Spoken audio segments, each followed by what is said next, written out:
വളരെ പോസിറ്റീവായിട്ടാണ് ഞാൻ അസീൽ പറയുന്നത് കേട്ടുകൊണ്ടിരിക്കുന്നത്. നേരത്തെ ഇത് പറഞ്ഞു വരുമ്പോൾ തന്നെ എത്ര സ്പഷ്ടമായിട്ടാണ് ആ ഒരു ജനറേഷൻ കാര്യങ്ങൾ വ്യാഖ്യാനം. ഇങ്ങനൊരു ചർച്ച നടത്തുമ്പോൾ പോലും ആൽഫയെ അനുകൂലിച്ചൊരു നിലപാടിലേക്ക് പോകില്ലല്ലോ എന്ന് എന്നോട് ചോദിച്ച സുഹൃത്തുക്കളുണ്ട്. പക്ഷെ വീട്ടിൽ അങ്ങനെ ആ ഒരു തലമുറയിലുള്ള ഒരു കുട്ടി ഉള്ളത് കൊണ്ട് കുറച്ചും കൂടെ റിലേറ്റ് ചെയ്യാൻ പറ്റുന്ന അസീൽ പറയുന്ന കാര്യങ്ങൾ.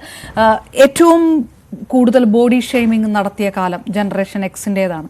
ഏറ്റവും കൂടുതൽ സ്ത്രീകൾക്കെതിരെ അബ്യൂസ് നടന്ന കാലം ജനറേഷൻ എക്സിൻ്റേതാണ്. ഏറ്റവും കൂടുതൽ വിവേചനങ്ങൾ നടന്നത് ജനറേഷൻ എക്സിൻ്റെ കാലത്താണ്. സിനിമകളിൽ സ്ത്രീകളെ താഴ്ത്തിക്കിട്ടുകയും അത്തരത്തിലുള്ള വാചകങ്ങളും ദ്വയാർത്ഥ പ്രയോഗങ്ങളും എല്ലാം കയ്യടി കിട്ടിയത് ജനറേഷൻ എക്സിൻ്റെ കാലത്താണ്. അങ്ങനെയുള്ള ഒരു ജനറേഷൻ എക്സ് സൃഷ്ടിച്ചു വെക്കുന്ന സറൗണ്ടിങ്സിലൂടെ എങ്ങനെയാണ് ഞങ്ങൾ കളിക്കളങ്ങൾ കണ്ടെത്തുക, എന്ത് ചെയ്യും ഈ ടാബ്ലറ്റുകളും ഡിജിറ്റൽ പ്ലാറ്റ്ഫോമുകളും അല്ലാതെ എന്ന് ചോദിക്കുന്ന ഒരു തലമുറയുടെ പ്രതിനിധിയായിട്ടാണ് അസീൽ സംസാരിക്കുന്നത്. കൗമാരക്കാരിൽ പ്രശ്നമുണ്ടെങ്കിൽ അത് കൗമാരക്കാരുടെ പ്രശ്നമാണോ, അതിന് മുൻപ് കടന്നുപോയ നമ്മുടെ തലമുറയുടെ പ്രശ്നമാണോ? അല്ല, ഇതിൽ ഏറ്റവും രസകരമായ കാര്യം എന്താന്ന് വെച്ചാല്, നമ്മൾ ഈ ക്ലാസ് എടുക്കുമ്പോഴും ഇത്തരം ചർച്ചകളിലും ഒക്കെ കൗമാരക്കാർ കുഴപ്പക്കാരാണ്, കൗമാരക്കാർക്ക് പ്രശ്നമുണ്ടെന്ന് പറയും. അപ്പൊ ഇത് പറഞ്ഞത് കേട്ടാൽ തോന്നുന്നു ഈ കൗമാരക്കാർക്ക് മാത്രമേ ഇവിടെ പ്രശ്നമുള്ളൂ. നമ്മൾ ഈ നേരത്തെ സൂചിപ്പിച്ച വൈക്കോ എക്സിനോ ഒന്നും ഇവിടെ പ്രശ്നമില്ലെന്ന്. ഈ വൈക്കും എക്സിനും ഒക്കെ പ്രശ്നമുണ്ടെന്നേ, പ്രശ്നങ്ങളും ഉണ്ടായിരുന്നെന്നേ, അവരും പണ്ട് തൊട്ട് ഈ പ്രശ്നക്കാരായിരുന്നെന്നേ. ഇപ്പൊ പലപ്പോഴും ഒരു ക്യാമ്പസിൽ ഇപ്പോഴും സജീവമായി പഠിപ്പിക്കുന്ന, അതായത് 18 വയസ്സായി MBBS 1ാം വർഷം വരുന്ന വിദ്യാർത്ഥികളെ മുതൽ PG വിദ്യാർത്ഥികളെ ഉൾപ്പെടെ പഠിപ്പിക്കുന്ന ഒരാളെന്ന രീതിയിൽ പലപ്പോഴും എൻ്റെ അനുഭവത്തിൽ കണ്ടിട്ടുള്ളതും പലരും പറയുന്നതും, യഥാർത്ഥത്തിൽ ക്യാമ്പസിലെ ചില അക്രമങ്ങളുമായി ബന്ധപ്പെടുത്തി നോക്കിയാൽ ഈ പഴയ, ഇപ്പോഴത്തെ ഒരു വാക്ക് തന്നെ ഉണ്ടല്ലോ, തന്തവൈബ് എന്ന് പറയുന്നത്, ഈ തന്തവൈബിലെ എക്സ് കാണിച്ചത്രയും കുരുപ്പൊന്നും ഇവര് കാണിക്കുന്നില്ല എന്ന് പറയുന്ന പലരും സ്വന്തം അനുഭവം വെച്ച് തന്നെ പറഞ്ഞ ധാരാളം ആൾക്കാർ ഞാൻ കണ്ടിട്ടുണ്ട്. അപ്പൊ അങ്ങനെ അടച്ചാക്ഷേപിക്കേണ്ടതില്ല. പക്ഷെ ഇതിലൊരു ഗുരുതരമായ പ്രശ്നമുണ്ട് എന്നുള്ളത് നമുക്കറിയാം. ഈ ഗുരുതരമായ പ്രശ്നത്തിന്റെ അടിസ്ഥാന കാരണങ്ങൾ എന്താണ് എന്നുള്ളതാണ് നാം പരിശോധിക്കേണ്ടത്. ഈ കാരണങ്ങൾ പരിശോധിക്കുമ്പോൾ നമുക്കറിയാവുന്നത്, ഇപ്പോ അസീൽ സംസാരിച്ചതുപോലെ, എന്തുകൊണ്ടൊരു കുട്ടി ഒരു സാഹചര്യത്തിൽ അങ്ങനെ പെരുമാറുന്നു എന്നുള്ള ഒരു ചോദ്യമുണ്ട്. അതിന്റെ ഉത്തരം കണ്ടെത്തേണ്ടതുണ്ട്. അതെന്തുകൊണ്ടാണെന്ന് വെച്ചാൽ നമുക്ക് എല്ലാവർക്കും, ഇപ്പോ ഞങ്ങളൊക്കെ ഈ പറയുന്ന കാലഘട്ടത്തിലൂടെ കടന്നു പോയപ്പോഴൊന്നും വികസിക്കാത്ത രീതിയിൽ ന്യൂറോ സയൻസും അതുമായി ബന്ധപ്പെട്ട പഠനങ്ങളും വികസിച്ചിട്ടുണ്ട്.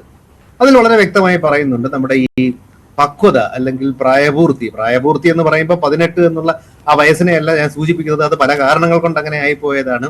നമ്മുടെ ഈ തലച്ചോറിന്റെ മുൻഭാഗം പ്രീ ഫ്രോണ്ടൽ ദളം എന്ന് പറയും. ഈ പ്രീ ഫ്രോണ്ടൽ ദളമാണ് നമ്മുടെ ചിന്തയെയും പ്രവൃത്തിയെയും വികാരങ്ങളെയും ഒക്കെ നിയന്ത്രിക്കാനും സമൂഹത്തിന്റെ രീതിക്കനുസരിച്ച് അപ്പോൾ നിലവിലുള്ള സാഹചര്യങ്ങൾക്കനുസരിച്ച് നമ്മുടെ സ്വഭാവം മാറ്റാനും ഒക്കെ നമ്മെ സഹായിക്കുന്നത്. ഇപ്പൊ ചെറിയ ഒരു ഉദാഹരണത്തിലൂടെ ഞാനത് വ്യക്തമാക്കാം. നമുക്ക് വേണമെങ്കിൽ ഈ ഇരിക്കുന്ന 4 പാനലിസ്റ്റുകളോ അങ്ങ് ഉൾപ്പെടെ ഒന്ന് ആലോചിച്ച് നോക്കൂ.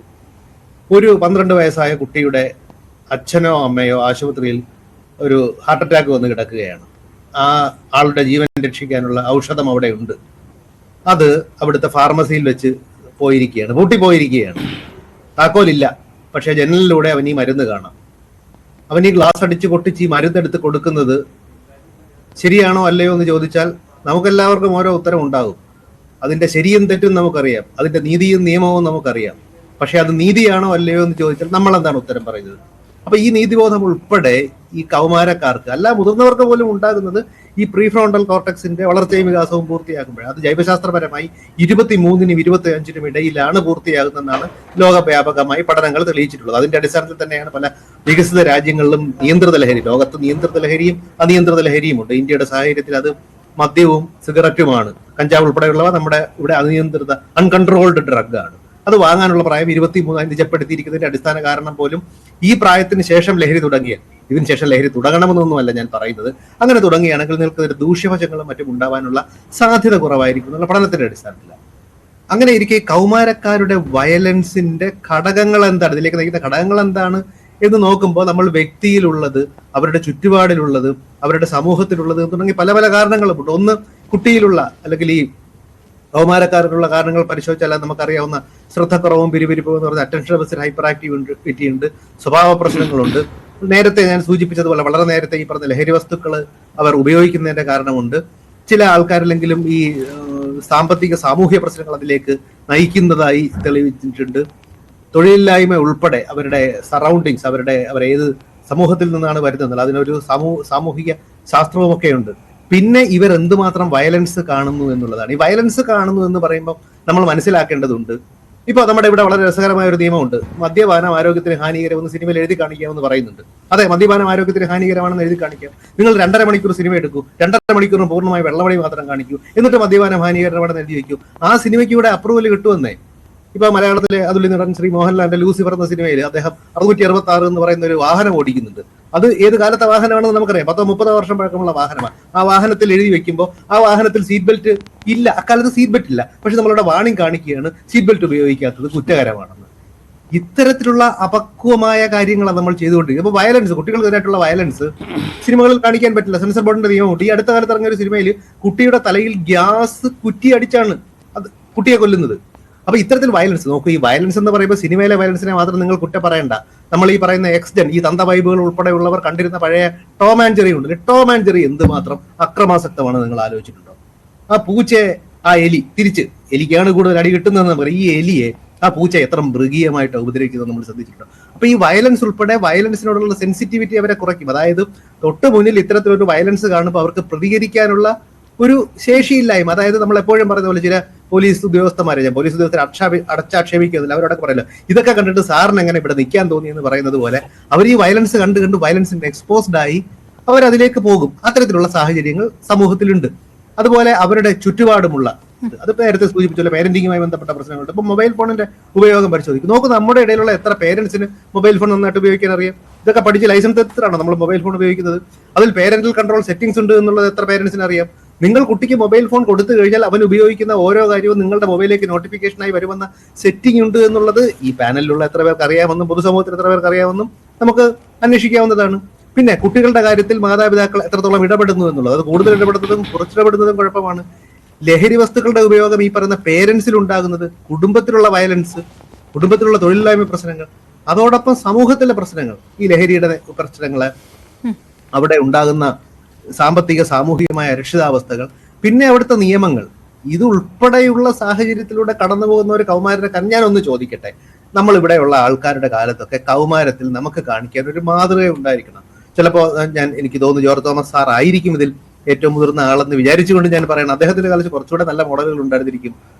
ശ്രീമാൻ സയ്യിദും നമ്മുടെ റഹീം സാറിന്റെയൊക്കെ കാലത്ത് എനിക്ക് തോന്നുന്നു ഞങ്ങളൊക്കെ വരെ തലമുറയായിരിക്കണം.